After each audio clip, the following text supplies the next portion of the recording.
आपको बता दें कि फरीदाबाद से कश्मीर का इमाम भी गिरफ्तार हुआ। विस्फोट मामले में मस्जिद का इमाम भी पकड़ा गया है। तो ये बड़ी ब्रेकिंग इस वक्त हम आपको बता रहे हैं, बड़ी खबर सामने आ रही है कि इसी मस्जिद में नमाज पढ़ने जाता था, 20 साल से इसी मस्जिद में नमाज पढ़ रहा था इमाम, और ऐसे में इसको हिरासत में लिया गया है। तो आपको बता दें इस ऑपरेशन से जुड़ी हुई बड़ी खबर। तो ऐसे में विस्फोट मामले में मस्जिद का इमाम भी पकड़ा गया है। इसमें पूछताछ हो सकती है और आगे की जांच बढ़ सकती है, क्योंकि कई बड़े सवाल इससे जुड़े हुए खड़े हो रहे हैं। 20 साल से इसी मस्जिद में नमाज पढ़ने के लिए जाता था और ऐसे में अब इसे पकड़ा गया है। अब इस पे कई सवाल जवाब होंगे, पूछताछ की जाएगी। जो तमाम जानकारियां सामने आ रही हैं उन सभी कड़ियों को जोड़ा जाएगा, क्योंकि कई बड़े सवाल यहां पर खड़े हो रहे हैं। तो पुलकित, ऐसे में अब फरीदाबाद से ये नई जानकारी भी सामने आ रही है। 20 साल से इमाम मस्जिद में नमाज पढ़ने के लिए जा रहा था, तो ऐसे में इसको लेकर क्या जानकारी?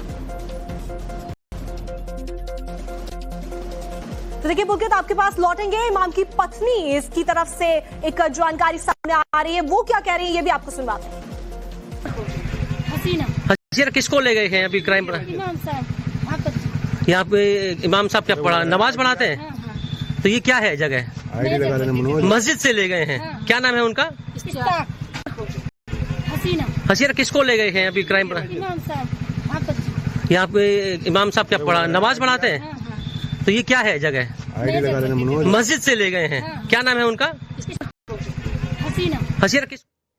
तो देखिए इमाम की पत्नी का बयान भी सामने आया है पुलकित इसमें, कि उन्हें मस्जिद से लेकर गए हैं, पकड़ा गया है और अब पूछताछ आगे की जाएगी। क्या जानकारी हमारे पास में पुलकित?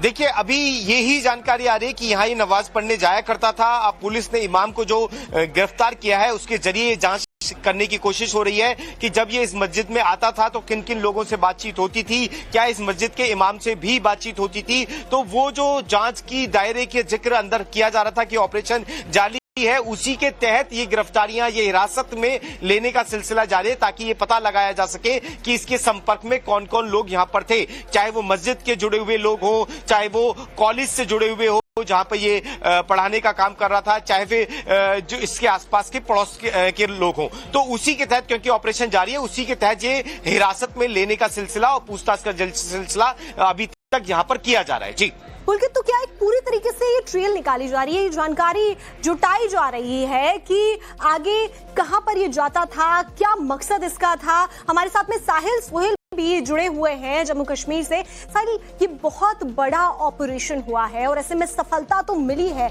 लेकिन मकसद क्या था, इसको लेकर कई बड़े सवाल खड़े हो रहे हैं। तो साहिल, जो जानकारियां मिल रही है उससे क्या अनुमान लगाया जा सकता है कि क्या मकसद इस पर रहा होगा?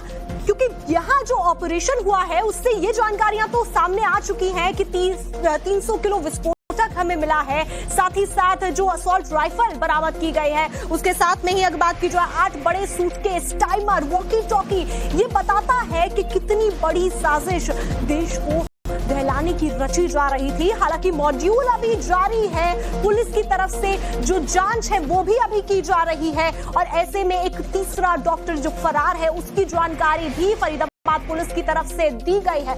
लेकिन फिर भी बहुत से सवाल हैं जिनको अभी टटोलना बाकी है, जो ये बताएंगे कि देश को दहलाने की साजिश आखिर कौन रच रहा था और इस बड़ी साजिश के पीछे किसका चेहरा है। ये क्या केवल मोहरे हैं जो अभी पुलिस की पकड़ में आए हैं? क्या आगे और तस्वीर साफ होगी? ये भी कई बड़े सवाल हैं। लेकिन इस बीच आपको बड़ी जानकारियां दे देते हैं, एक अपडेट आप तक पहुंचा देते हैं कि फरीदाबाद से उस इमाम को भी पकड़ा गया है जिसके यहाँ पर ये नमाज पढ़ने के लिए जाया जाता था। हमारे साथ में साहिल सोहेल दोबारा जुड़ चुके हैं।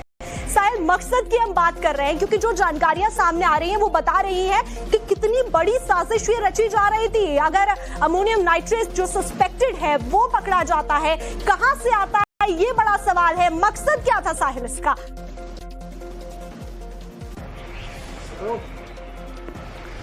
देखिए, अगर आतंकी संगठन से लोग जुड़े हैं और आतंकी संगठन से लोग जुड़कर इस तरह की गतिविधि कर रहे हैं, इस तरह का एक्सप्लोसिव मटेरियल जमा करते हैं, तो उससे मकसद साफ होता है कि आतंकवादी गतिविधि को अंजाम देने का मंसूबा था। ऑपरेशन सिंदूर के बाद जिस तरीके की सिचुएशन है और लगातार सुरक्षा एजेंसियां हाई अलर्ट पर है। जम्मू कश्मीर पुलिस ने इस इन्वेस्टिगेशन की शुरुआत श्रीनगर से की थी, जैश मोहम्मद के पोस्टर से शुरू की थी और इसके जो तार है वो यूपी, सहारनपुर और जो हरियाणा है वहां तक जुट गए हैं। और जिस तरीके से जो डॉक्टर्स है वो स्कैनर में हैं, 2 की गिरफ्तारी हुई है, 2 की तलाश जो हमें सूत्र बता रहे हैं उनकी लगातार जारी है। और खासतौर पर डॉक्टर उमर के बारे में जो जानकारी हमें मिल पा रही है कि वो इस पूरे गुट का किंग पिन बताया जा रहा है। तो ऐसे में Jammu Kashmir police step by step जो है इस इन्वेस्टिगेशन को लीड कर रही है। इस इन्वेस्टिगेशन में अब जो केंद्रीय जांच एजेंसियां हैं वो भी जुड़ सकती है। खासतौर पर इंटेलिजेंस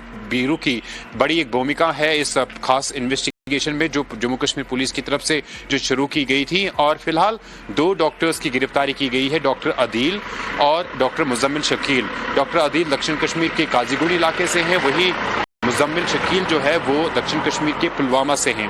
और दोनों के कब्जे से अभी तक जो है एक्सप्लोसिव्स या आर्म्स एम्युनिशन जो है वो रिकवर हुए हैं।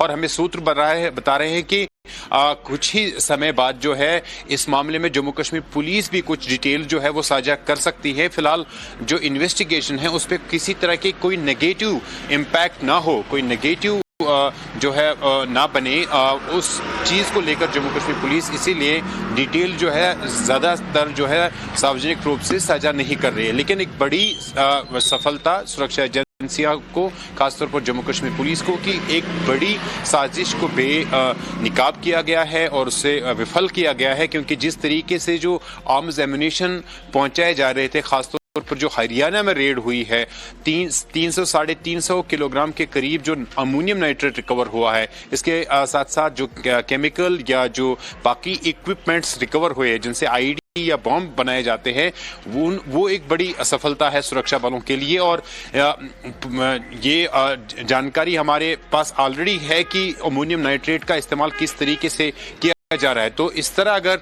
दिल्ली के नजदीक इस तरीके का मवाद, इस तरह का एक्सप्लोसिव मटेरियल पहुंचाया जाता है तो इससे साफ नजर आता है कि मकसद क्या था।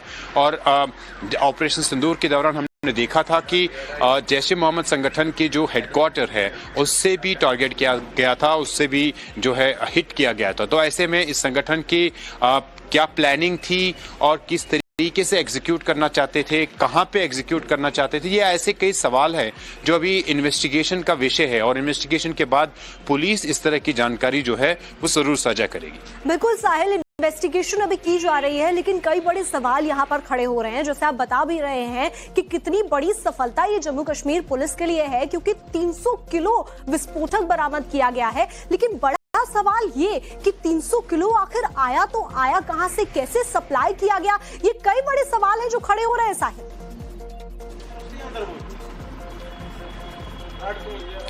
देखिए, अब जो है इन्वेस्टिगेशन में जरूर जम्मू कश्मीर पुलिस देखेगी कि अमोनियम नाइट्रेट जो है वो कहां से कहां